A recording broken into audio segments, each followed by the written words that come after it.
दोस्तों नमस्कार, UPSC NEET study channel पे आप सबका स्वागत है। दोस्तों आज के इस वीडियो में अपने कॉन्स्टिट्यूशन का पार्ट सेकंड जो है पढ़ने जा रहे हैं। दोस्तों इससे पहले वाली वीडियो में अपने कॉन्स्टिट्यूशन का पार्ट 1 जो है कवर किया था, तो अगर आपने अब तक वो वीडियो नहीं देखा है तो आप जाके इससे पहले वाली वीडियो तुरंत देखें। तो दोस्तों ये पार्ट 2 जो हमारा है, इसमें किसके बारे में बात किया गया है? सिटीजनशिप के बारे में बात किया गया है। तो इसमें हम आर्टिकल कहाँ से कहाँ तक पढ़ेंगे? तो आर्टिकल 5 से 11 तक आज की इस वीडियो में हम पढ़ने वाले हैं, क्योंकि दोस्तों सिटीजनशिप टॉपिक में जो है आर्टिकल 5 से 11 तक गिवन है। इसके अलावा दोस्तों हम उन 5 वेज के बारे में बात करेंगे जिससे आप सिटीजनशिप ले सकते हैं इंडिया की। इसके अलावा कुछ वेज हैं जिससे इंडिया की सिटीजनशिप आपसे ली भी जा सकती है या फिर आप खुद छोड़ सकते हैं, तो उनके बारे में भी आज के इसी वीडियो में हम बात कर लेंगे। तो दोस्तों सबसे पहले हम ये देखते हैं कि सिटीजनशिप क्या होता है। अगर आपको सिटीजनशिप चाहिए, इंडिया की सिटीजनशिप की बात यहाँ पे की गई है, तो सबसे पहले तो आपको ये पता होना चाहिए सिटीजनशिप होता क्या है। तो दोस्तों सिटीजनशिप आपके पास एक साथ आप बोल सकते हैं एज अ राइट होता है, राइट टू हैव राइट, मतलब आपके पास ऐसा राइट है कि आपके पास राइट हो। तो ये आपको सिटीजनशिप ऐसे आप बोल सकते हैं इसकी डिफिनेशन कि right to have right is called citizenship, मतलब आपके पास वो राइट हो कि आपके पास राइट हो, इसी को आप सिटीजनशिप बोलते हैं। तो दोस्तों अगर आपके पास सिटीजनशिप होगी इंडिया की, तो आपको इससे फायदा क्या होगा? क्योंकि सिटीजनशिप अगर आपको चाहिए तो उससे कुछ फायदा भी होगा ना, तभी तो सिटीजनशिप के बारे में हम लोग बात कर रहे हैं। तो दोस्तों अगर आपके पास सिटीजनशिप इंडिया की है तो आपको कुछ फंडामेंटल राइट जो है आपके लिए एश्योर किए जाएंगे। फंडामेंटल राइट जो है कुछ वो आपके लिए एश्योर किए जाए, आप कुछ फंडामेंटल राइट को स्पेशली एंजॉय कर सकते हैं as a citizen of India. इसके अलावा दोस्तों कुछ कॉन्स्टिट्यूशनल पोस्ट हैं, कॉन्स्टिट्यूशनल पोस्ट पे भी आप जा सकते हैं, जैसे कि प्रेसिडेंट आप बन सकते हैं, प्राइम मिनिस्टर बन सकते हैं, सुप्रीम कोर्ट की जज बन सकते हैं, गवर्नर बन सकते हैं, या फिर आप जो भी कॉन्स्टिट्यूशनल पोस्ट है आप उस पर जा सकते हैं। ये अगर आप इंडिया के सिटीजन हैं तभी हो सकता है। इसके अलावा दोस्तों एक तो आप फंडामेंटल राइट एंजॉय करते हैं, कॉन्स्टिट्यूशनल पोस्ट पे भी आप जा सकते हैं, आपके पास वोट देने का भी राइट मिल जाता है। अगर आप इंडिया के सिटीजन हैं तो आप वोट दे सकते हैं इलेक्शन में। इसके अलावा दोस्तों आप कंटेस्ट कर सकते हैं इलेक्शन, मतलब आप इलेक्शन में खड़े हो सकते हैं, contest, you can contest election. तो ये कुछ फायदे होते हैं जो कि आपको जो है सिटीजनशिप अगर आपके पास है इंडिया के तो आपको कुछ फायदे मिलेंगे। उनमें मैंने आपको कुछ बता दिया, जैसे कि आपको कुछ fundamental right specially as a citizen of India enjoy करने को मिल जाते हैं। कुछ आपको कॉन्स्टिट्यूशनल पोस्ट जो है उस पर आप जाने का मौका मिल जाता है, जैसे आप गवर्नर बन सकते हैं, चीफ जस्टिस बन सकते हैं सुप्रीम कोर्ट के। इसके अलावा आप प्रेसिडेंट बन सकते हैं, प्राइम मिनिस्टर बन सकते हैं, ऐसे जो कॉन्स्टिट्यूशनल पोस्ट उस पर आप जा सकते हैं। आपके पास जो है वोट देने का भी राइट आपको मिल जाता है, आप इलेक्शन में कंटेस्ट कर सकते हैं। तो ये कुछ जो फायदे हैं सिटीजनशिप के। तो दोस्तों अब हम बात करते हैं कि अगर आपको कुछ फायदे मिल रहा है सिटीजनशिप होने का, तो आपकी कुछ ड्यूटी भी होगी एज ए कंट्री, अपने कंट्री के लिए। तो दोस्तों आपको आपकी जो ड्यूटी है as a citizen of India वो आपको अलग से मतलब 51A में बता दिया गया है। फंडामेंटल ड्यूटी जो कि 51A में है, वहां पे आपको 11 ड्यूटी बता दें कि आपके उस सिटीजन एज ए सिटीजन क्या क्या आपके कर्तव्य हैं, उसको जो है आपको 51A फंडामेंटल ड्यूटीज में बता दिया गया है। तो दोस्तों ये बात हो गई सिटीजनशिप। सिटीजनशिप होता क्या है, इसके क्या फायदे हैं। अब हम बात करते हैं आर्टिकल नंबर 5 की कि आर्टिकल नंबर 5 क्या बोलता है। एक एक आर्टिकल दोस्तों हम एक एक बार में कवर करेंगे, तो आप इन सबको समझने की कोशिश कीजिएगा। आर्टिकल 5 जो दोस्तों जो है ये बोलता है citizenship at the commencement of the constitution, citizenship at the commencement of the constitution, commencement of the constitution मतलब दोस्तों जब हमारा कॉन्स्टिट्यूशन बना तो उस टाइम जितने भी लोग थे कॉन्स्टिट्यूशन, उस टाइम जितने भी लोग थे उन सबको सिटीजनशिप मिल गया ऑटोमेटिक। मतलब जब हमारा कॉन्स्टिट्यूशन बना तो उस टाइम सबको सिटीजनशिप ऑटोमेटिक मिल गया। हमारा कॉन्स्टिट्यूशन कब बना था? 26 जनवरी 1950 को बना था। तो ये बताया गया है citizenship at the commencement of the constitution, सबको कॉन्स्टिट्यूशन ऑटोमेटिक मिल गया। जब हमारा कॉन्स्टिट्यूशन बना तो सिटीजनशिप सबको ऑटोमेटिक मिल गया। इसमें दोस्तों कुछ कंडीशंस हैं। कंडीशन क्या है कि आप जो है इंडिया की टेरिटरी में पैदा होने चाहिए, बॉर्न इन इंडिया। आप जो है इंडिया की टेरिटरी में पैदा होने चाहिए, तब आपको ये सिटीजनशिप मिल जाएगी इंडिया की। इसके अलावा आइदर योर पेरेंट्स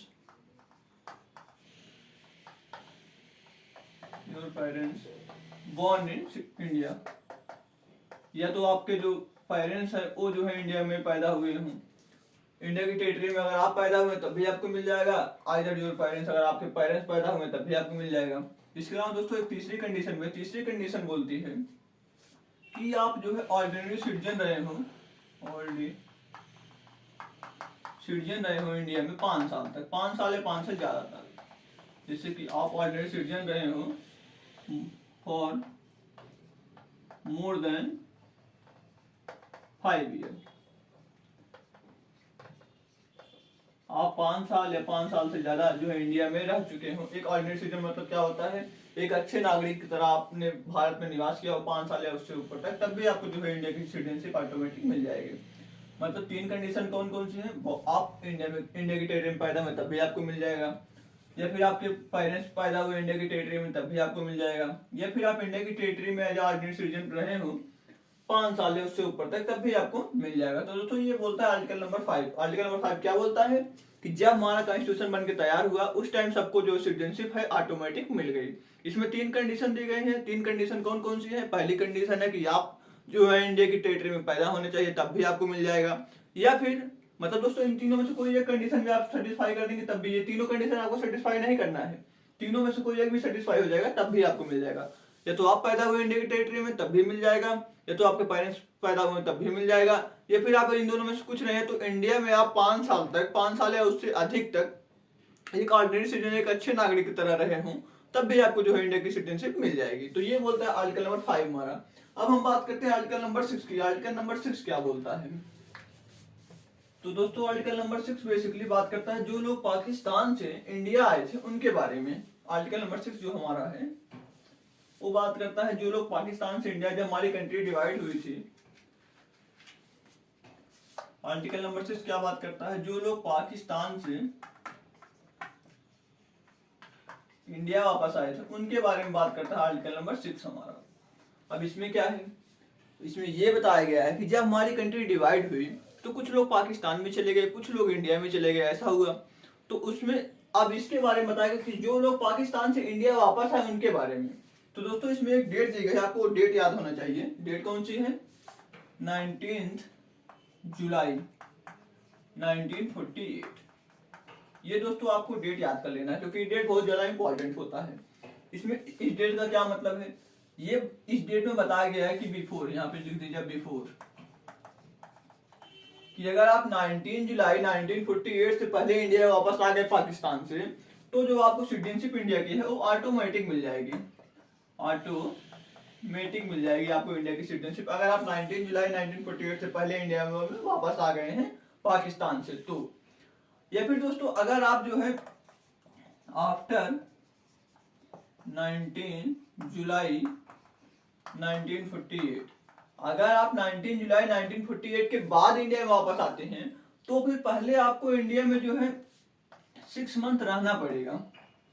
6 मंथ जो है आपको पहले इंडिया में एज ए ऑर्डिनरी रेसिडेंट आपको जो है इंडिया में रहना पड़ेगा, उसके बाद जो है आपको इंडिया की सिटीजनशिप मिलेगी अगर आप 19 जुलाई 1948 के बाद आए हैं। इसमें दोस्तों क्या 6 मंथ आप रह के आप रजिस्टर करवाएंगे अपने आप को तो आप इंडिया के सिटीजन हो सकते हैं।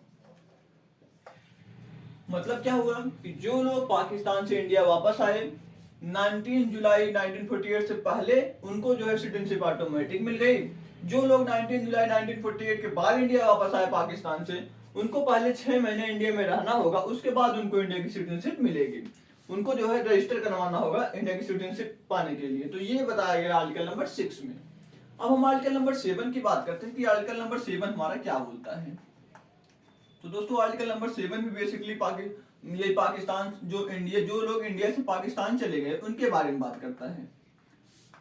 इंडिया से जो लोग पाकिस्तान चले गए उनके बारे में आर्टिकल नंबर 7 जो हमारा है ये बात करता है। अब दोस्तों इसमें क्या है, इसमें आपको ये समझना कि जो लोग इंडिया से पाकिस्तान चले गए, इसमें एक डेट दी गई है। डेट कौन सी है, 1 मार्च 1947। जब हमारा कंट्री जो है आजाद नहीं हुआ था उससे पहले की बात की गई इसमें कि 1 मार्च 1947 से पहले जो लोग इंडिया की टेरिटरी छोड़ के पाकिस्तान टेरिटरी में चले गए थे, पाकिस्तान चले गए थे, उनकी जो सिटीजनशिप है इंडिया की वो ऑटोमेटिक छीन ली गई उनसे, मतलब वो इंडिया के सिटीजन नहीं रह गए, ये बोला गया है इसमें। तो दोस्तों अब आपको यहाँ पे ये समझना है कि जो लोग इंडिया से पाकिस्तान चले गए 1 मार्च 1947 से पहले वो इंडिया के सिटीजन नहीं है, वो मतलब पाकिस्तान के सिटीजन माने जाएंगे, वो इंडिया के सिटीजन नहीं रह गए। अब दोस्तों इसमें यहाँ ये बताया गया है कि जब ये लोग इंडिया से पाकिस्तान गए तो उसमें से कुछ लोग पाकिस्तान से दोबारा इंडिया में लौट के आए। कुछ लोग जो है पाकिस्तान से दोबारा जो है इंडिया में लौट कर आए, तो इसमें उनके बारे में बताया गया है। तो आप इसको ये समझिए, थोड़ा सा इसको आप समझने की जरूरत यहाँ पे है। यहाँ पे उनके बारे में क्या बताया गया है, जो लोग पाकिस्तान से इंडिया वापस आए उनके बारे में ये बताया गया है। अगर दोस्तों ये लोग 19 जुलाई 1948 से पहले आ गए थे तो उनको भी जो है ऑटोमेटिक सिटीजनशिप मिल जाएगी। अगर 19 जुलाई, यहाँ पे मैं लिख देता हूँ, बिफोर 19 जुलाई 1948, अगर वो लोग 19 जुलाई 1948 से पहले इंडिया में पाकिस्तान से वापस चले आए थे, अगर जो लोग पाकिस्तान में रहते थे वो लोग पाकिस्तान से इंडिया में वापस आ गए 19 जुलाई 1948 से पहले, तो जो है उनको सिटीजनशिप जो है इंडिया की ऑटोमेटिक मिल जाएगी। यही बात बताइए, जो फिर जो यहाँ पे कंडीशन, उनको जो है ऑटोमेटिक मिल जाएगी इंडिया की सिटीजनशिप। अगर वो 19 जुलाई 1948 के बाद आते हैं तो उनके लिए वही कंडीशन थी कि 6 मंथ उनको रहना होगा, उसके बाद उनको रजिस्टर करना, मतलब रजिस्टर कराना होगा, तब वो इंडिया की सिटीजनशिप पा सकते हैं। तो ये बताया गया आर्टिकल 7 में। आर्टिकल नंबर 6 में बेसिकली क्या बताया गया कि जो लोग पाकिस्तान से इंडिया आए उनके बारे में बताया गया है। आर्टिकल नंबर 7 में क्या बताया गया है, आर्टिकल नंबर 7 में बताया गया है कि जो लोग इंडिया से पाकिस्तान चले गए थे उनकी जो सिटीजनशिप है वो छीन ली गई, तो उनकी सिटीजनशिप इंडिया से ले ली गई थी, ये बताया गया आर्टिकल नंबर 7 में। और कंडीशन आप जानते हैं कि जो लोग 19 जुलाई 1948 से पहले आ गए उनको जो है सिटीजनशिप इंडिया की ऑटोमेटिक मिल गई। जो लोग 19 जुलाई 1948 के बाद इंडिया में वापस आए उनको पहले 6 महीने आज ऑर्डिनरी रेसिडेंट रहना, एक अच्छे नागरिक की तरफ हमारे देश में रहना होगा, उसके बाद जो है उनको रजिस्टर कराना होगा अपने आप को सिटीजनशिप के लिए। तो ये बात करता है आर्टिकल नंबर 6 और आर्टिकल नंबर 7। तो हमने यहाँ पे आर्टिकल नंबर 5, 6, 7 देख लिया। अब हम आर्टिकल नंबर 8 की तरफ बढ़ते हैं कि हमारा आर्टिकल नंबर 8 क्या बोलता है। तो दोस्तों ये बोलता है आर्टिकल नंबर जो 8 हमारा है वो बताता है इंडिया के जो ओरिजिन के लोग हैं और जो बाहर रहते हैं, उसको मैं लिख के बताता हूँ आपको।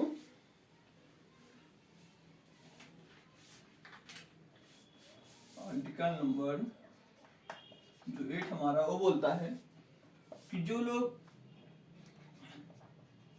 इंडिया के ओरिजिन के हैं, इंडियन ओरिजिन के जो लोग हैं बट रिसाइडिंग आउटसाइड इंडिया,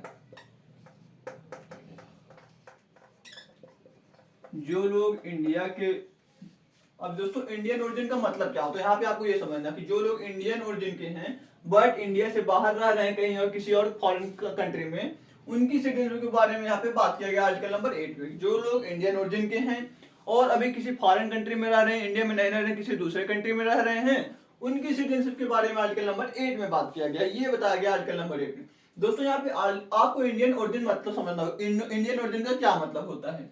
तो दोस्तों इंडियन ओरिजिन का सिंपल मतलब है कि या तो आप जो है इंडिया में पैदा हुए हो, बॉर्न इन इंडिया, ये तो आप इंडिया में पैदा हुए हो, या फिर आपके पेरेंट्स पैदा हुए हो, parents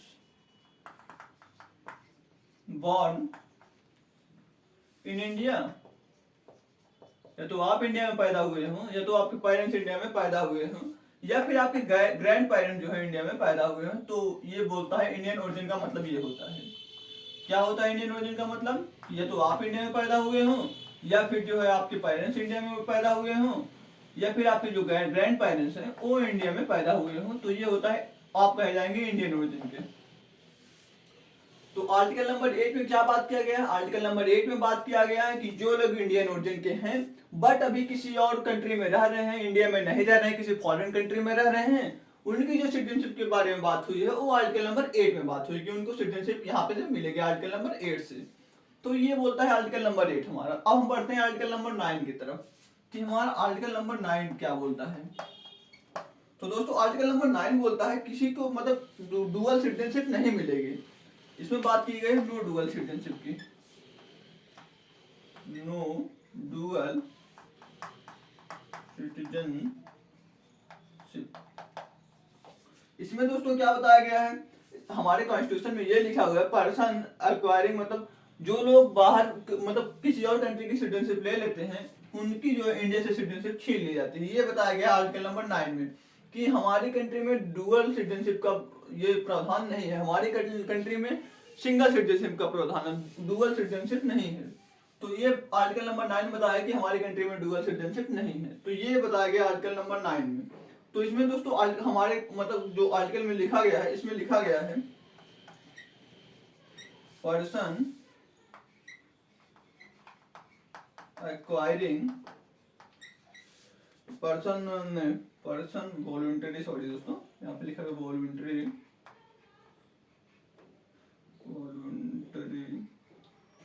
acquiring citizenship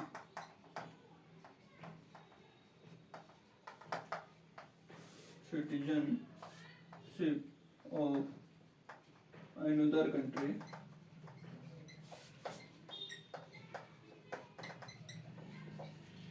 not to be a citizenship of India, not to be a citizen of India, not to be a citizen of India। इसका दोस्तों सिंपल मतलब ये है कि आर्टिकल नंबर 9 में ये बताया गया कि जो भी पर्सन बाहर की person acquiring citizenship of another country not to be a citizen of India, जो भी लोग बाहर किसी दूसरे कंट्री की सिटीजनशिप ले लेते हैं वो इंडिया के सिटीजन नहीं कंसीडर किए जाएंगे। ये बोलता है हमारा आर्टिकल नंबर 9 कि हमारी कंट्री में डुअल सिटीजनशिप का प्रावधान नहीं है। अगर आपने किसी और कंट्री की सिटीजनशिप ले ली है तो आप इंडिया के सिटीजन नहीं कंसीडर किए जाएंगे, ये बोलता है आर्टिकल नंबर 9। आर्टिकल नंबर 9 दोस्तों आपने समझ लिया, आर्टिकल नंबर 8 समझ लिया, 5 समझ लिया, 6 समझ लिया, 7 समझ लिया। अब हम बढ़ते हैं आर्टिकल नंबर 10 की तरफ। कि आर्टिकल नंबर 10 क्या बोलता है। तो दोस्तों आर्टिकल नंबर 10 वेरी सिंपल है। आर्टिकल नंबर 10 जो हमारा है वो बहुत ही सिंपल है। ये बोलता है कॉन्टिन्यूएंस ऑफ सिटीजनशिप। आर्टिकल नंबर जो हमारा 10 है ये बताता है कॉन्टिन्यूएंस ऑफ सिटीजनशिप, मतलब अगर आपने एक बार इंडिया की सिटीजनशिप आपको मिल गई तो फिर आपसे छीनी नहीं जाएगी। जैसे अगर आप एक बार इंडिया के सिटीजन बन गए तो फिर आप इंडियन के सिटीजन कंसीडर किए जाएंगे जब तक कि आपने किसी कॉन्स्टिट्यूशन का जो है मतलब भंग ना किया हो, आप किसी इनलीगल काम में नहीं गए हैं, ऐसा कुछ जिससे कॉन्स्टिट्यूशन की गरिमा भंग हो, ऐसा कुछ आप नहीं किए, या फिर आप फ्रॉड से इंडिया की सिटीजनशिप नहीं लिए हैं, तो फिर आपकी सिटीजनशिप छीनी नहीं जाएगी। अगर आपको एक बार इंडिया की सिटीजनशिप मिल गई तो फिर वो आपसे छीनी नहीं जाएगी। तो ये बताता है आर्टिकल नंबर 10। आर्टिकल नंबर 10 में हमारा ये लिखा गया है कि कॉन्टिन्यूएंस ऑफ सिटीजनशिप। इसका मतलब क्या हुआ कि आपको अगर एक बार इंडिया की सिटीजनशिप मिल गई है तो वो आपसे दोबारा छीनी नहीं जाएगी जब तक कि आप कुछ गैर कानूनी काम नहीं करते। मतलब अगर आप कुछ ऐसा कर ही देते हैं, जैसे कि हमारी कंट्री से किसी कंट्री की लड़ाई हो गई तो आप उस कंट्री की तारीफ बोले, मतलब देश विरोधी काम अगर आप कर रहे हैं तो आपसे सिटीजनशिप छीन ली जाएगी, ये बताया गया इसमें। या फिर आप किसी फ्रॉड तरीके से इंडिया की सिटीजनशिप लिए हैं तो भी आपसे इंडिया की सिटीजनशिप छीनी जा सकती है, बट अगर आप ऐसा नहीं करते हैं तो आपकी सिटीजनशिप छीनी नहीं जाएगी। तो ये इसमें बता दिया है कि कॉन्टिन्यूएंस ऑफ सिटीजनशिप, ये बताया गया है हमारे आर्टिकल नंबर 10 में। आर्टिकल नंबर 10 में क्या बताया गया है कि कॉन्टिन्यूएंस ऑफ सिटीजनशिप, मतलब अगर आप एक बार इंडिया की सिटीजनशिप पा गए तो फिर आपसे छीनी नहीं जाएगी। अब दोस्तों आर्टिकल नंबर जो 11 हमारा बताता है, आर्टिकल नंबर 11 जो हमारा है वो बताता है parliament to regulate right of citizenship by law. दोस्तों यहाँ पे ये बता दिया गया, जब हमारे कॉन्स्टिट्यूशन मेकर जो थे, जब उन्होंने कॉन्स्टिट्यूशन बनाया तो उन्होंने सब कुछ लिख दिया। जो उस टाइम जितना भी था 26 जनवरी 1950 तक का जितनी भी बातें थी वो सब यहाँ पे बता दी हमारे कॉन्स्टिट्यूशन में, आर्टिकल 5 से आर्टिकल 10 तक। अब दोस्तों इसके बाद उन्होंने पार्लियामेंट को जो जिम्मेदारी दी, parliament to regulate right of citizenship by law. ये हमारे आर्टिकल नंबर 11 में बताया कि अब तक जो हुआ तो अब तक जो उन्होंने काम सिटीजनशिप में किया है हमारे कॉन्स्टिट्यूशन मेकर ने वो तो ठीक है, बट इसके बाद 26 जनवरी 1950 के बाद जो भी इसमें संशोधन, जो भी मतलब उसमें कुछ अगर चेंजिंग करने की जरूरत पड़ेगी या फिर उसको रेगुलेट करने की जरूरत पड़ेगी सिटीजनशिप को, तो कौन करेगा? वो पार्लियामेंट करेगी। हमारी जो हमारे कंट्री की पार्लियामेंट है वो करेगी। Parliament to regulate right of citizenship by law, parliament law के द्वारा जो सिटीजनशिप की राइट है उसको जो है रेगुलेट करेगी। ये बताया गया आर्टिकल नंबर 11 में। अब दोस्तों हम एक बार फिर से सब समझ लेते हैं कि आर्टिकल नंबर 5 में क्या बताया गया। आर्टिकल नंबर 5 में बताया गया कि जब आप मतलब जब हमारा कॉन्स्टिट्यूशन बना उस टाइम सबको जो है सिटीजनशिप मिल गया। उसमें मतलब 3 कंडीशन दी गई थी, अगर आप भारत में पैदा हुए हैं या फिर आपके पेरेंट्स पैदा हुए हैं या फिर आप 5 साल से ज्यादा एक ऑर्डिनरी सिटीजन की तरह जो है कंट्री में रहे हुए हैं, तो आपको जो सिटीजनशिप मिल जाएगी इंडिया की। इसमें क्या बताया गया, citizenship at the commencement of the constitution, ये हमारा बोलता है आर्टिकल नंबर 5। आर्टिकल नंबर 6 क्या बोलता है कि जो लोग पाकिस्तान से इंडिया वापस आए उनके बारे में आर्टिकल नंबर 6 में बताया गया है। अगर वो लोग 19 जुलाई 1948 से पहले इंडिया में वापस आ गए तो उनको ऑटोमेटिक सिटीजनशिप मिल जाएगी इंडिया की। अगर वो लोग 19 जुलाई 1948 के बाद इंडिया में वापस आए हैं तो उनको 6 महीने पहले ऑर्डिनरी सिटीजन की तरह रहना पड़ेगा, उसके बाद उनको रजिस्टर कराना पड़ेगा एक मतलब इंडिया के सिटीजन होने के लिए। आर्टिकल नंबर 7 बोलता है कि जो लोग इंडिया से पाकिस्तान चले गए थे उनकी सिटीजनशिप उनसे छीन ली गई थी 1 मार्च 1947 से पहले, लेकिन जो लोग गए थे उनकी सिटीजनशिप जो है उनसे छीन ली गई थी। या फिर 1 मार्च 1947 के बाद जो लोग गए थे, सॉरी 1 मार्च 1947 के बाद जो लोग गए थे उनकी सिटीजनशिप जो है छीन ली गई थी। फिर दोस्तों उसमें ये कंडीशन दी गई थी और ये आर्टिकल नंबर 6 वाला सेम कंडीशन कि अगर वो जो है वापस आते हैं इंडिया में एक जुलाई 1941 1 जुलाई 1948 19 जुलाई 1948 से पहले अगर वो लोग वापस आते हैं इंडिया में तो उनको जो है तुरंत ऑटोमेटिक सिटीजनशिप मिल जाएगी। अगर वो 19 जुलाई 1948 के बाद आते हैं तो उनको 6 महीने पहले रहना होगा, फिर उनको सिटीजनशिप मिलेगा। ये बोलता है आर्टिकल नंबर 7। आर्टिकल नंबर 8 क्या बोलता है कि मतलब अगर आप इंडियन ओरिजिन के सिटीजन हैं और आप कहीं बाहर रह रहे हैं तो उसमें आपकी जो सिटीजनशिप की बात की गई है वो आर्टिकल नंबर 8 में बात की गई। मतलब अगर आप इंडियन ओरिजिन के हैं और आप इंडिया में नहीं रहते हैं, किसी और कंट्री में रहते हैं, तो जो आपकी सिटीजनशिप की बात है वो आर्टिकल नंबर 8 में की गई है। आर्टिकल नंबर 9 में क्या बात की गई है, आर्टिकल नंबर 9 में ये बात की गई है कि मतलब आपको डुअल सिटीजनशिप का राइट नहीं मिलेगा, मतलब आपको सिंगल सिटीजनशिप मिलेगी। अगर आप किसी और कंट्री की सिटीजनशिप ले लेते हैं तो फिर आपको इंडिया की सिटीजनशिप आपसे छीन ली जाएगी, ये बताता है आर्टिकल नंबर 9। आर्टिकल नंबर 10 बताता है कि कंटिन्यूएंस ऑफ द सिटीजनशिप, मतलब अगर आपको एक बार सिटीजनशिप मिल गया तो फिर आपसे सिटीजनशिप की राइट नहीं छीना जाएगा। आप इंडिया के सिटीजन तब तक कंसिडर किए जाएंगे जब तक कि आप कोई गैर कानूनी देश विरोधी काम नहीं कर देते हैं या फिर आप कोई मतलब फ्रॉड से इंडिया की सिटीजनशिप नहीं लिए हैं तब तक। आर्टिकल नंबर 11 बोलता है पार्लियामेंट को पावर देता है कि वो रेगुलेट करे इंडिया की सिटीजनशिप लॉ के द्वारा। मतलब कि 26 जनवरी 1950 तक तो जो करना था उन्होंने कॉन्स्टिट्यूशन मेकर ने किया, उसके बाद कौन उसको करेगा, उसको कौन देखेगा, उसको पार्लियामेंट देखेगी, ये बताता है आर्टिकल नंबर 11। तो ये हमारा 5 से 11 तक कवर होगा, सिटीजनशिप का जितना भी आर्टिकल था सब कवर कर लिया हमने। अब हम कुछ बात करते हैं, एक इम्पॉर्टेंट है उसके बारे में बात करते हैं।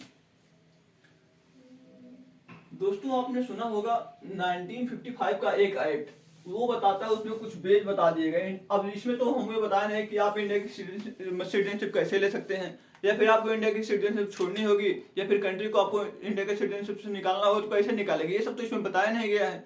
तो इसके लिए एक अलग से एक्ट बना 1955 में एक सिटीजनशिप एक्ट बना, सिटीजनशिप एक्ट बना 1955 में। इसमें आपको 5 बेज ऐसे बताए गए हैं जिससे आप इंडिया की सिटीजनशिप ले सकते हैं, 5 बेज जिससे कि आप इंडिया की सिटीजनशिप ले सकते हैं, अडॉप्ट कर सकते हैं, इंडिया की सिटीजनशिप अडॉप्ट कर सकते हैं। ऐसे 5 बेज बताए गए हैं। और दोस्तों आपको 3 बेज ऐसे बताए गए हैं जिससे कि आप इंडिया की सिटीजनशिप छोड़ सकते हैं या फिर आपको कंट्री आपसे सिटीजनशिप ले सकती है। ऐसे 3 बेज बताए गए हैं जिससे कि आपको इंडिया की सिटीजनशिप आपसे छीनी जा सकती है या फिर आप छोड़ सकते हैं खुद से। तो मतलब 1955 का जो इसे बोलते हैं कि नागरिकता अधिनियम 1955, मतलब 1955 सिटीजनशिप एक्ट है ये। क्योंकि दोस्तों हमारे जो आर्टिकल 5 से 11 हमने पढ़ लिया, इसमें कहीं ये नहीं बताया गया कि आप इंडिया की सिटीजनशिप कैसे ले सकते हैं या फिर आप इंडिया की सिटीजनशिप कैसे छोड़ सकते हैं। तो इसके लिए एक अलग से एक्ट बना है 1955 का सिटीजनशिप एक्ट, इसमें बताया गया है सब कुछ। तो हम इसको देखते हैं। इसमें 5 वेज बताया गया सिटीजनशिप अडॉप्ट करने का, 3 वेज बताया गया सिटीजनशिप छोड़ने का। तो दोस्तों इसको आप 5 वेज कैसे याद करेंगे, इसके लिए एक ट्रिक है, मैं आपको बता देता हूं। इसका एक ट्रिक है, देखिए इसमें दोस्तों ये ब्रांड, आप एक वर्ड ये याद कर लीजिए, ब्रांड। इससे आपको जो है 5 वेज पता चल जाएंगे कैसे कैसे आप इंडिया की सिटीजनशिप अडॉप्ट कर सकते हैं। दोस्तों बी से क्या होता है, बाई बर्थ। बी से क्या होता है, बाई बर्थ। आर से हो गया बाई रजिस्ट्रेशन। ए से हो गया बाई मतलब ये, अरे सॉरी नहीं, एक्विजिशन, एक्विजिशन आप टेरिटरी, अगर आप किसी टेरिटरी पे कब्जा करते हैं तब ये एक्विजिशन होता है। ए से एक्विजिशन, एन से नेचुरलाइजेशन, और डी से क्या होता है, डी से होता है डिसेंट।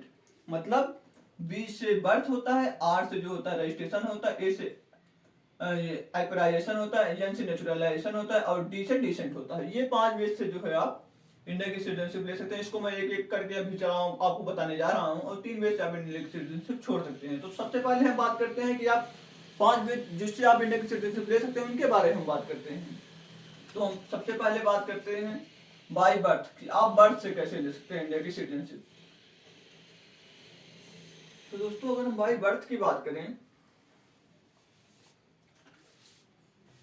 मतलब कि आपको जन्म से इंडिया की सिटीजनशिप मिल जाएगी, ये बोलता है बाय बर्थ। बाय, दोस्तों आपको नेम से यहाँ पे क्लियर हो रहा होगा कि जन्म से आपको भारत की नागरिकता मिल जाएगी, मतलब जन्म से आपको इंडिया की सिटीजनशिप मिल जाएगी, ये बोलता है बाय बर्थ। बाय बर्थ का मतलब यही होता है। अब दोस्तों इसमें आपको कुछ डेट याद करनी पड़ेंगी, क्योंकि कुछ डेट जो है इसमें इंपॉर्टेंट है। अगर आपको डेट कई बार एग्जाम में डेट वगैरह पूछते हैं, मतलब इस डेट को क्या, मतलब इस डेट से पहले क्या था, इस डेट के बाद क्या था, तो इसमें आपको 2 डेट याद करना होगा, 3 डेट। तो आपको मैं बताता हूँ, देखिए अगर आप जो है इंडिया की टेरिटरी में 1 जुलाई 1987 से पहले पैदा हुए हैं, यहाँ पे आप लिख लीजिए बिफोर 1 जुलाई 1987। अगर आप 1 जुलाई 1987 से पहले भारत में पैदा हुए हैं तो आपको भारत की सिटीजनशिप जो है ऑटोमेटिक मिल जाएगी, मतलब इनरिस्पेक्टिव ऑफ योर पेरेंट्स बर्थ। मतलब आपके पेरेंट्स का जो भी बर्थ प्लेस है उसको नहीं देखा जाएगा, आपके पेरेंट्स किस कंट्री के ये नहीं देखा जाएगा, आपको ऑटोमेटिक सिटीजनशिप मिल जाता था 1 जुलाई 1947 तक अगर आप भारत में पैदा हो गए ऑटोमेटिक। अगर आप 1 जुलाई 1987 से पहले 1 जुलाई 1987 से पहले इंडिया में बर्थ आपने ले लिया, मतलब अगर जो भी लोग इंडिया में 1 जुलाई 1987 से पहले बर्थ ले लिए थे उनको जो है ऑटोमेटिक इंडिया की सिटीजनशिप मिल गई, irrespective of their parents birth place. मतलब उनके पेरेंट्स किसी भी कंट्री के हों उससे कोई मतलब नहीं, उनको जो है ऑटोमेटिक जो है इंडिया की बर्थ मिल गई, मतलब इंडिया का सिटीजनशिप मिल गया। ये कब तक, ये दोस्तों था 1 जुलाई 1987 तक, ये 1 जुलाई 1987 तक था। अब दोस्तों यहाँ पे आपको एक डेट और याद करनी है। अब आपको इसके बाद समझना है, इसमें कुछ संशोधन, मतलब यहाँ तक की बात आपने अब तक समझा। अब इसके बाद की बात समझते हैं। आफ्टर 1 जुलाई 1987 बट बिफोर 3 दिसंबर 2004।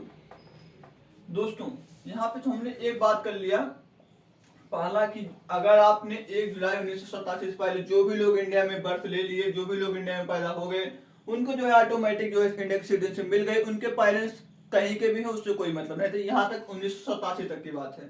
अब दोस्तों 1 जुलाई 1987 से 3 दिसंबर 2004 तक की बात अगर हम करें तो इसमें क्या था, आप इंडिया में बर्थ ले रहे हैं तो आप इंडिया के सिटीजन होंगे, बट यहाँ पे एक बात बोली गई, क्या बोली गई बात, योर पेरेंट्स जो है इंडियन होने चाहिए, either your parents are in Indian, मतलब जो भी आपके पेरेंट्स है माता या पिता, either of your parents is Indian. इज बात यहाँ पे आप चाहे जो लगाए, जैसे इज अगर आप अभी फायदा हो तो भाई अभी आप जानना है तो आपके लिए इजी लगाया जाएगा। यहाँ पे दोस्तों बात किया गया either of your parents is Indian, मतलब कि अगर आप 1 जुलाई 1987 के बाद इंडिया में पैदा हुए हैं या फिर 3 दिसंबर 2004 से पहले पैदा हुए हैं तो आपको इंडिया की सिटीजनशिप मिलेगी, बट आपके पेरेंट्स में से कोई एक जो है इंडियन होने चाहिए, या फिर आपकी माता इंडियन हो तब भी आपको इंडिया की सिटीजनशिप मिल जाएगी, या तो आपके पिता इंडियन हो तब भी आपको इंडिया की सिटीजनशिप मिल जाएगी, बट दोनों में से कोई एक आप इंडियन होना चाहिए। ये कब तक की बात है, 1 जुलाई 1987 के बाद और 3 दिसंबर 2004 से पहले, ये 2004 से पहले की बात की गई है।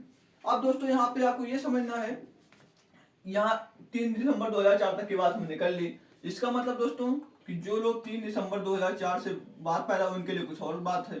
तो आफ्टर 3 दिसंबर 2004 के जो बाद पैदा हुए हैं उनको भी इंडिया की सिटीजनशिप मिलेगी, बट यहाँ पे कंडीशन बढ़ा दी गई। यहाँ पे कंडीशन क्या बढ़ा दी गई कि both of their parents both parents is Indian, मतलब आपके माता भी जो है इंडियन हो और पिता भी इंडियन हो, तब आपको इंडिया की सिटीजनशिप मिलेगी। या फिर दोस्तों यहाँ पे एक और बात कही, मतलब कोई एक जो है either one is Indian and other is not illegal migrants.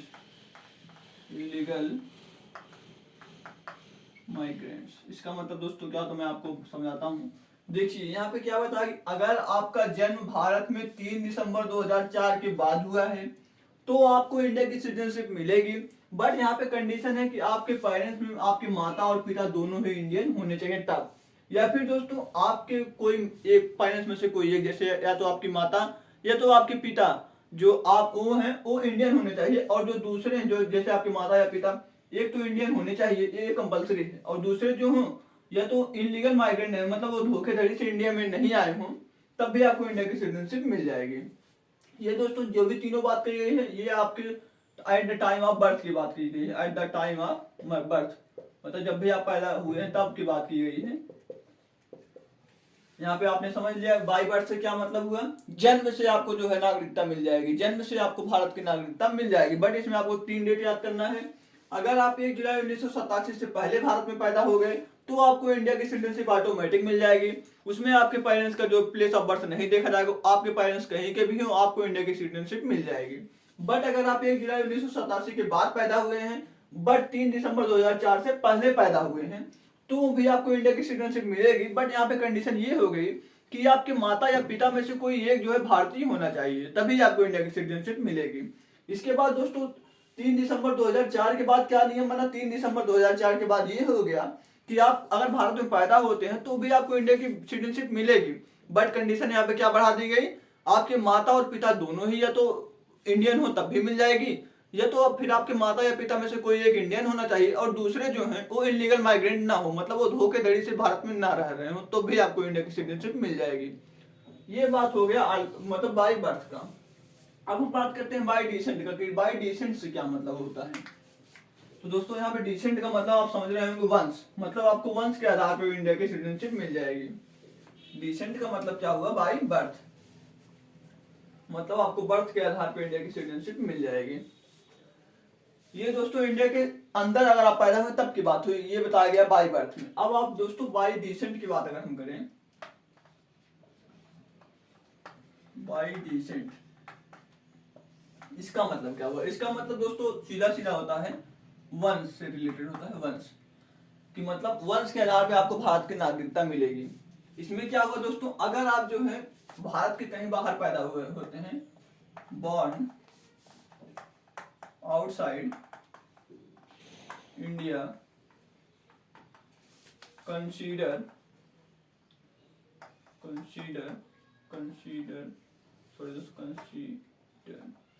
Citizen before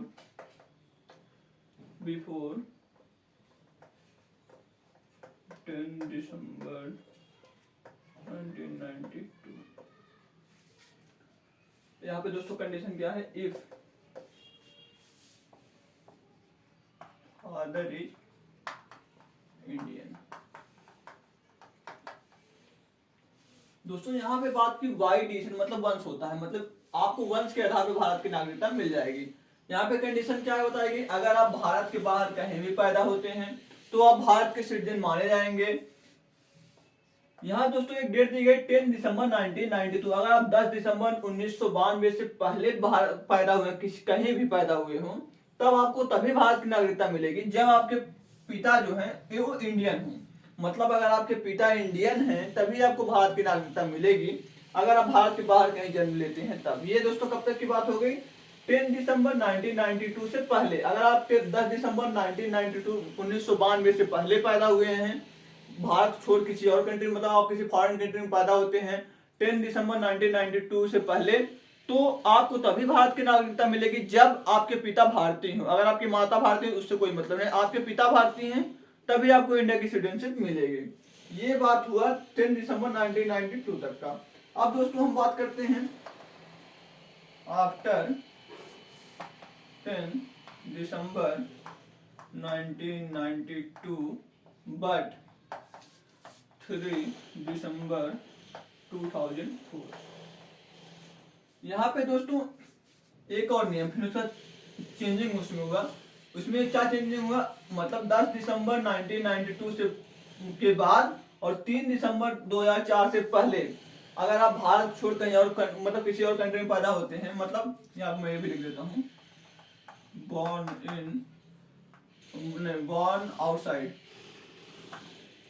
outside India. अगर आप भारत के बाहर कहीं पैदा होते हैं, कब तक, 10 दिसंबर 1992 के बाद और 3 दिसंबर 2004 से पहले, तब भी आपको भारत की नागरिकता मिलेगी। बट यहाँ पे कंडीशन में क्या चेंजिंग की गई कि either of your parents is Indian, मतलब आपके माता या पिता में से कोई भी इंडियन हो तब भी आपको मिल जाएगी, either of your parents is Indian.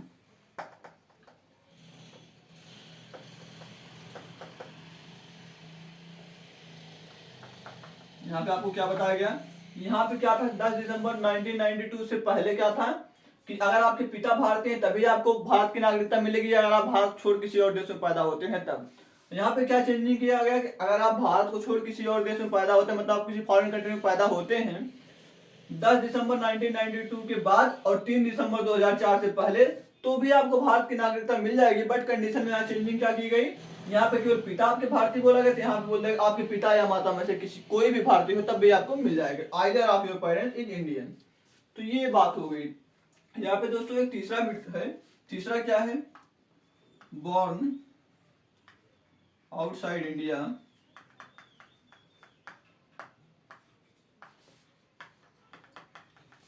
After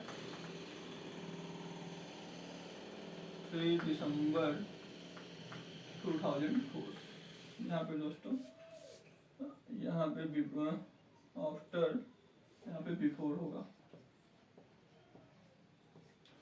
मतलब दोस्तों अगर आप भारत को छोड़ किसी और कंट्री में पैदा होते हैं, मतलब आप किसी फॉरेन कंट्री में पैदा होते हैं 3 दिसंबर 2004 के बाद, तो भी आपको भारत की नागरिकता मिलेगी। बट यहाँ पे कंडीशन क्या है कि either of your parents is Indian, either of your parents is Indian and एक कंडीशन तो ये हो कि आपके माता या पिता में कोई दोनों में से कोई एक इंडियन हो बिफोर 1 ईयर रजिस्ट्रेशन, और आपके बर्थ के 1 ईयर के अंदर बिफोर 1 ईयर रजिस्ट्रेशन होना चाहिए आपका।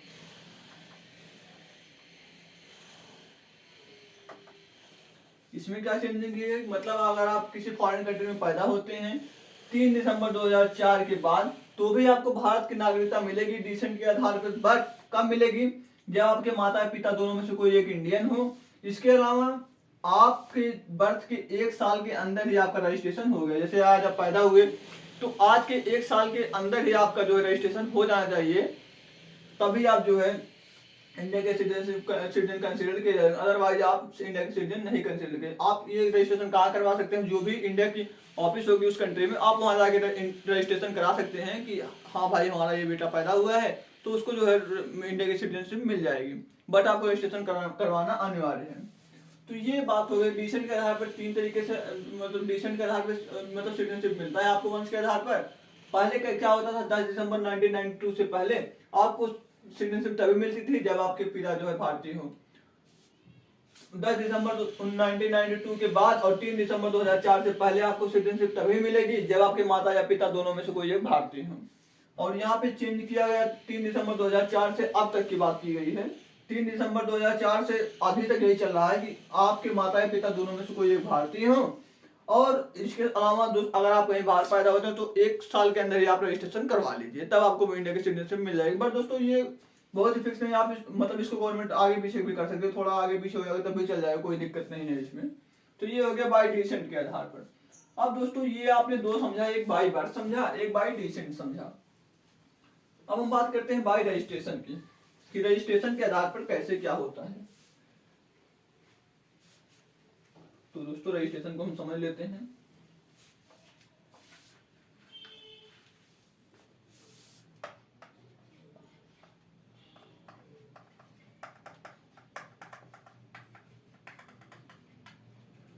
दोस्तों अगर हम रजिस्ट्रेशन की बात करते हैं तो ये किसके लिए है?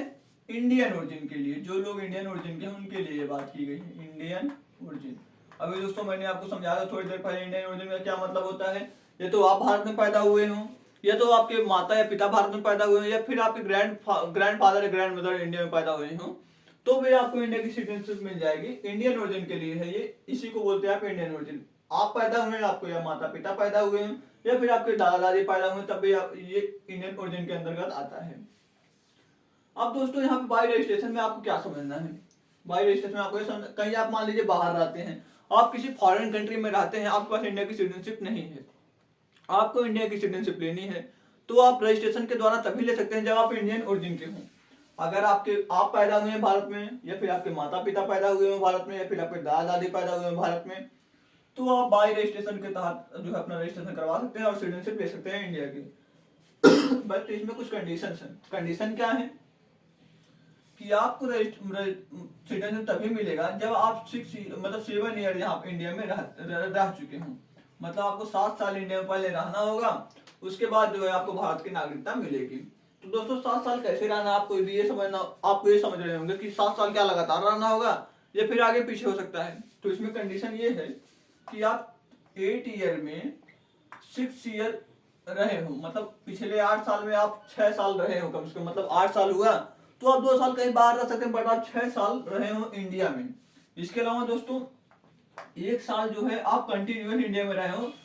जब भी आप एप्लीकेशन देंगे रजिस्ट्रेशन के लिए, आप जब रजिस्टर करवाने जाएंगे उससे 1 साल पहले आप इंडिया में ही रहे हो, तभी आपको ये मानना होगा। मतलब आपको 7 साल इंडिया में रहना है। 7 साल कैसे? यहाँ पे 7 साल है 6+1, मतलब 6 साल और 1 साल करके रहना है।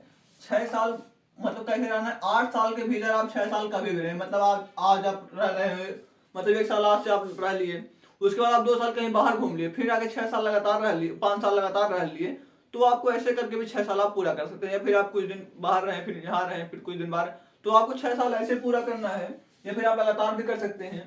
इसके अलावा 1 साल जो है आपको कंटिन्यूअस रहना होगा, मतलब आप कंटिन्यूअस आपको रहना ही होगा एप्लीकेशन देने से पहले। जब भी आप रजिस्ट्रेशन करवाने जाएंगे तो आप पहले एप्लीकेशन देंगे ना, तो उससे 1 साल पहले तक आप जो है इंडिया में रहे हों, तभी आपको एप्लीकेशन देना है, तभी आप रजिस्टर हो सकते हैं। तो दोस्तों इसमें कुछ कंडीशन है। कंडीशन क्या है? तो ये तो आपने इंडिया में जो है शादी किया हो, मैरिड इंडियन, ये तो आप इंडिया में शादी किया हो, आपको मैंने एक बता ही दिया कि आप इंडियन ओरिजिन के होने चाहिए, इंडियन ओरिजिन तो भी। और दोस्तों कुछ जो माइनर चिल्ड्रन है आपके, माइनर चिल्ड्रन, उनके लिए है ये कि मतलब जो बच्चे भारत में भी नहीं रह रहे, कहीं बाहर रह रहे हैं, उनके लिए भी ये बात बताई गई है। मतलब आप रजिस्ट्रेशन के तहत इंडिया की सिटीजनशिप ले सकते हैं, बट कैसे ले सकते हैं? आपको 7 साल पहले भारत में रहना होगा, फिर आप एप्लीकेशन देंगे, उसके बाद जो है रजिस्ट्रेशन का आपको प्रोसेस होगा, फिर आपको जो है सिटीजनशिप मिलेगी रजिस्ट्रेशन के तहत। लेकिन उसके लिए आप इंडिया के ओरिजिन के होने चाहिए, तभी आप रजिस्ट्रेशन के तहत जो है ये सिटीजनशिप ले सकते हैं। 7 साल आपको कैसे रहना है? कंटिन्यूअस रहना है कि रुक रुक के रहना है? तो भी मैंने आपको बता दिया कि 6 साल आप रुक रुक के भी रह सकते हैं, मतलब 8 साल में आपको 6 साल पूरा करना है। ये नहीं कि आप 20 साल में पूरा करें, ऐसा नहीं है, आपको 8 साल में ही पूरा करना है 6 साल। इसके अलावा आप 1 साल कंटिन्यूअस रहेंगे। जैसे आज आपने रजिस्ट्रेशन के लिए फॉर्म भरा, एप्लीकेशन दिया, तो उससे 1 साल पहले तक आप कंटिन्यूअस इंडिया में रहे हों, तो ये ऐसे 6 साल और 6+1 करके आपको 7 ईयर कंप्लीट करना है। तो ये बात हमने कल रजिस्ट्रेशन के था कि आप रजिस्ट्रेशन किससे कैसे अपना जो है इंडिया का सिटीजनशिप ले सकते हैं। अब हम बात करते हैं नेक्स्ट क्या बात करेंगे हम? नेचुरलाइजेशन के तहत, कि नेचुरलाइजेशन से आप इंडिया की सिटीजनशिप कैसे ले सकते हैं। तो दोस्तों ये बाय रजिस्ट्रेशन जो है इंडियन ओरिजिन के लिए लागू होता था, और बाय नेचुरलाइजेशन जो है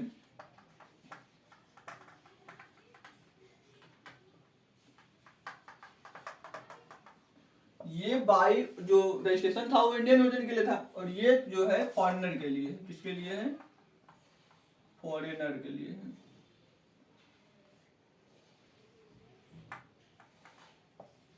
ये फॉरेन मतलब जो लोग इंडिया में नहीं रहते हैं उनके लिए, जो लोग विदेशी हैं, जैसे कुछ लोग अमेरिका को जाना चाहा, या फिर कोई और किसी कंट्री से आना चाहा, उसके लिए क्या नियम है, वो उसको इंडिया की सिटीजनशिप कैसे मिलेगी, उसके लिए बात की है यहाँ पे। उसके लिए क्या बात की, उसको 12 साल कम से कम पहले इंडिया में रहना होगा, उसके बाद ही उसको इंडिया की सिटीजनशिप मिलेगी। 12 साल रहना होगा उसको इंडिया में, तभी उसको इंडिया की सिटीजनशिप मिलेगी। अब 12 साल कैसे रहना होगा, तो दोस्तों इसमें एक कंडीशन है 11+1, मतलब 11 साल वो रुक रुक के भी रह सकता है और 1 साल लगातार उसको रहना होगा। 11 साल कितने सालों में रह सकता है वो, मतलब 14 साल के अंदर ही उसको जो है 11 साल कंप्लीट करना है, मतलब 14 साल के अंदर ही उसको 11 साल कंप्लीट करना है। ये नहीं कि 20 साल में कंप्लीट करे 11 साल, मतलब आप 14 ईयर में 11 ईयर रहे हो इंडिया में और +1 ईयर आप कंटिन्यूअस रहे हो। जब भी आप रजिस्ट्रेशन के लिए, मतलब जब भी आप इसके लिए एप्लीकेशन दे, जब भी आप एप्लीकेशन दो उससे पहले जो है, जैसे जब भी आप रजिस्टर करवाना चाहते हैं इंडिया की सिटीजनशिप लेने के लिए, उससे पहले आप 1 साल लगातार इंडिया में रहे हो। मतलब कंडीशन यहाँ पे क्या हुई कि आप 12 साल लगातार इंडिया में रहे हो, मतलब 12 साल आप इंडिया में रहे हो तभी आपको इंडिया की सिटीजनशिप मिलेगी। और 12 साल ऐसे नहीं रहे हो, 12 साल आप ऑर्डिनरी रेसिडेंट की तरह रहे हो, ऑर्डिनरी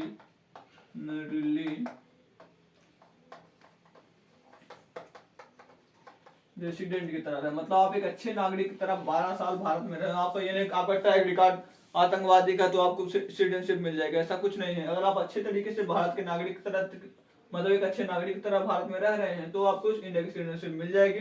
कंडीशन यहाँ पे है कि आपको 12 साल इंडिया में रहना होगा, जिसमें कि 11 साल आप रुक रुक के भी रह सकते हैं 14 साल के अंदर, और 1 साल आपको कंटिन्यूअस रहना होगा, लगातार 1 साल आपको लगातार रहना होगा इंडिया में, जब भी आप रजिस्ट्रेशन करवाते हैं उससे पहले। यहाँ पे दोस्तों कुछ जो है कंडीशन, जैसे कि आप जब भी इंडिया की सिटीजनशिप लेना चाहते हैं तो आपको रिनाउंस करना होगा foreign citizenship.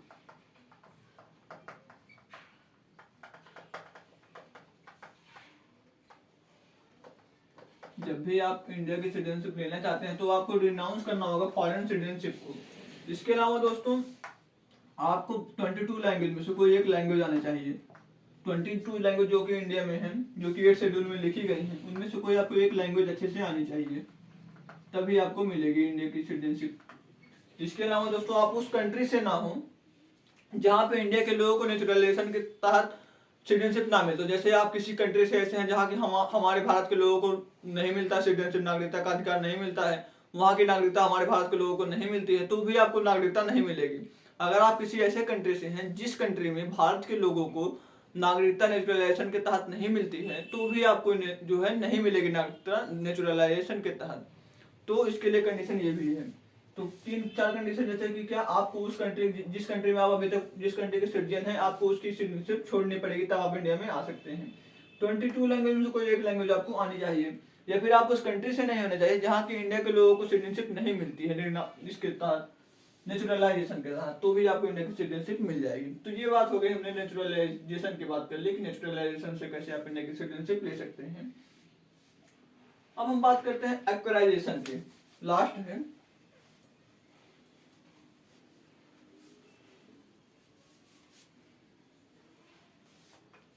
Acquisition bye acquisition, आपको एक्विजिशन के तहत भी जो है इंडिया के सिटीजनशिप मिल जाए। जैसे क्या हुआ, ये यहाँ पे आप समझिए incorporation of territory, incorporation of territory,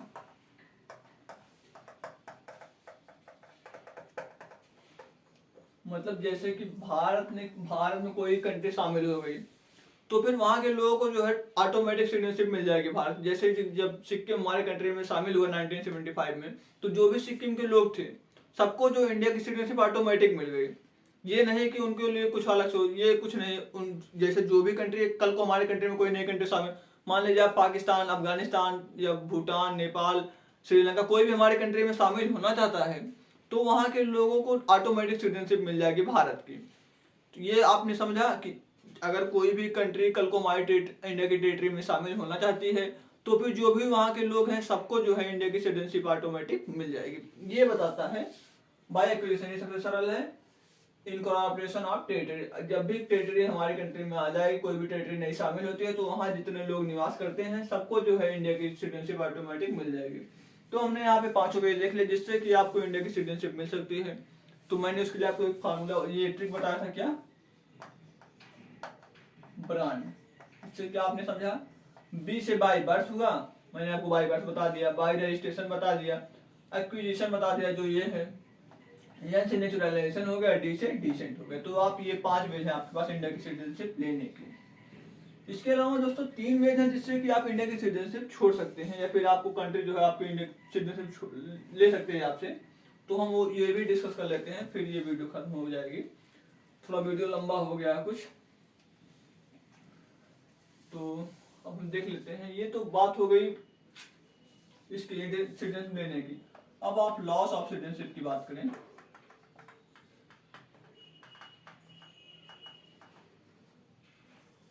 citizenship, ये बात हुआ हमने लॉस ऑफ सिटीजनशिप। इसमें दोस्तों 3 वेज है। पहला वेज जो है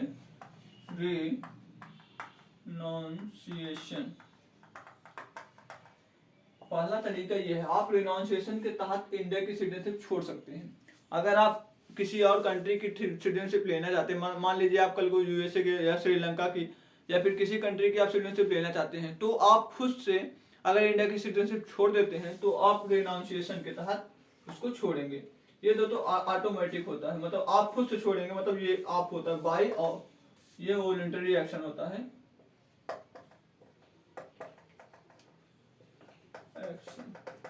ये वॉलंटरी एक्शन के तहत होता है। वॉलंटरी एक्शन मतलब दोस्तों जब आप खुद से छोड़ रहे हैं, जैसे आपने खुद से इंडिया की सिटीजनशिप आपको छोड़नी है, आपको किसी और कंट्री की सिटीजनशिप लेनी है, तो आप ये तो नहीं कहेंगे कि आप उस कंट्री की सिटीजनशिप ले लें और हमारी कंट्री की सिटीजनशिप आपके पास हो, ऐसा नहीं होगा। आपको उस हमारे कंट्री की सिटीजनशिप छोड़ना और आप खुद से छोड़ेंगे तो रिनाउंसिएशन के तहत होगा।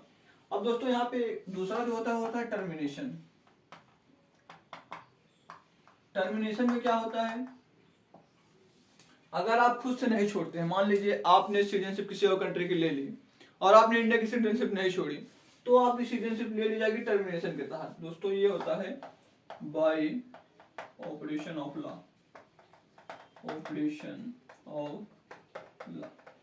ऑपरेशन ऑफ लॉ के तहत जो है आपसे आपकी सिटीजनशिप ले ली जाएगी।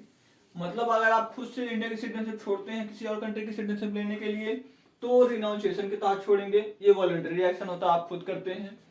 टर्मिनेशन में क्या होता है, बाय ऑपरेशन ऑफ लॉ के तहत आपसे आपकी सिटीजनशिप ले ली जाती है। ये आप खुद नहीं करते हैं, ये आपसे कंट्री कर लेती है। मतलब अगर आपने किसी और कंट्री की सिटीजनशिप ले ली तो आप ये नहीं कर सकते हैं कि मैंने उसकी सिटीजनशिप ले ली, अपनी कंट्री की सिटीजनशिप ले ली ना।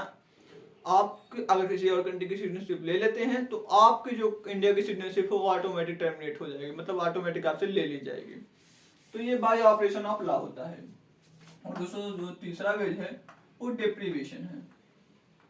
डेप्रीवेशन, अब दोस्तों इसका मतलब क्या होगा कि आपसे आपकी नागरिकता छीन ली जाएगी अगर इसमें कुछ कंडीशन, अगर आप जो है डिसलॉयल हैं, डिसलॉयल टू कॉन्स्टिट्यूशन। अगर आप कॉन्स्टिट्यूशन को लेकर डिसलॉयल मतलब आप देशद्रोह का काम कर रहे हैं, तो आपसे आपकी इंडिया की सिटीजनशिप ले ली जाएगी।